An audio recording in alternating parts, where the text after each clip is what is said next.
As Victorians watch their energy bills rise, it's not just the extra financial pressure on households that has consumer groups concerned. They're calling for energy door-to-door sales to be banned. Kirsten Vaness has the story.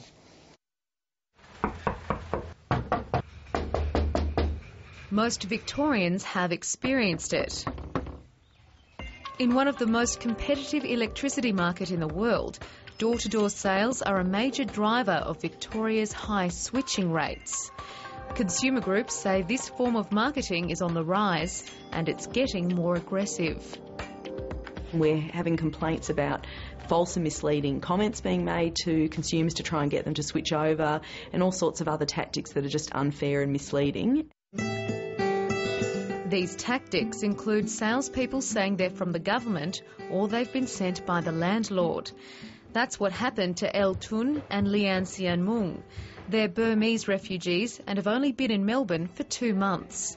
They were told that the landlord had sent this company around to help them to change electricity and gas because it was going to save them money.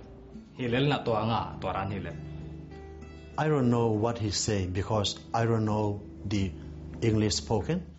Despite the language barrier, enough details were obtained to sign the men up. Very little is filled in. None of these are ticked, so we don't even know what rate they're being charged. The Essential Services Commission is one of the bodies that deals with complaints. They get explicit informed consent. If they are dealing with someone who does not understand, then they obviously cannot get explicit informed consent, and they would be in breach of their code obligations. But community legal groups say it's precisely those people energy retailers are targeting. We've just had one company go through large parts of the Ministry of Housing estates in Footscray and sign people up who didn't, from non-English-speaking backgrounds, and their bills have doubled.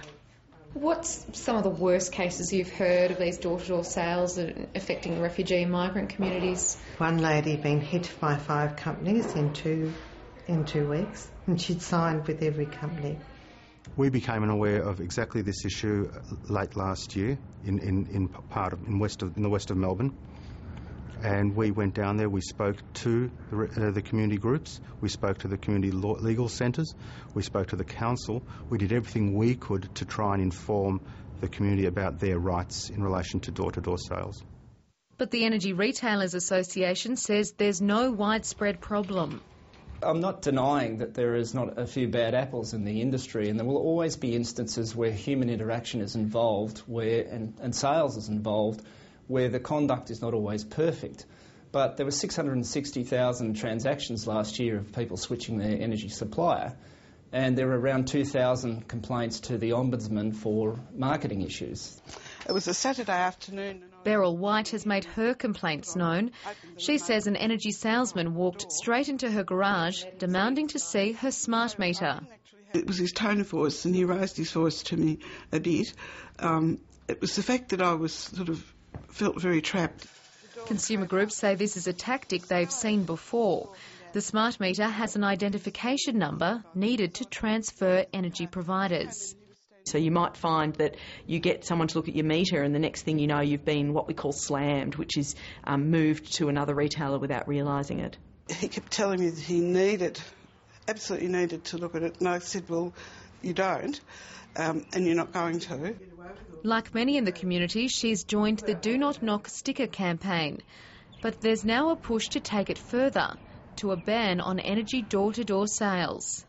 There are bans on other types of products and services, particularly loans and financial services being sold to people at the door, and that's for very good reason, because in the past we've had big problems with those. But the Energy Retailers Association says a ban would disadvantage the lesser-known energy companies. The door-to-door sales is raising people's awareness of their choice. The fact that people are getting door knocked suggests that there is a lot of competition out there, and we think that is good in driving good outcomes for customers. In a deregulated and privatised market, Victoria's high switching rate is often seen as a measure of the energy sector's health. But consumer groups are concerned the need for high switching rates is in conflict with the desire to crack down on bad sales practices.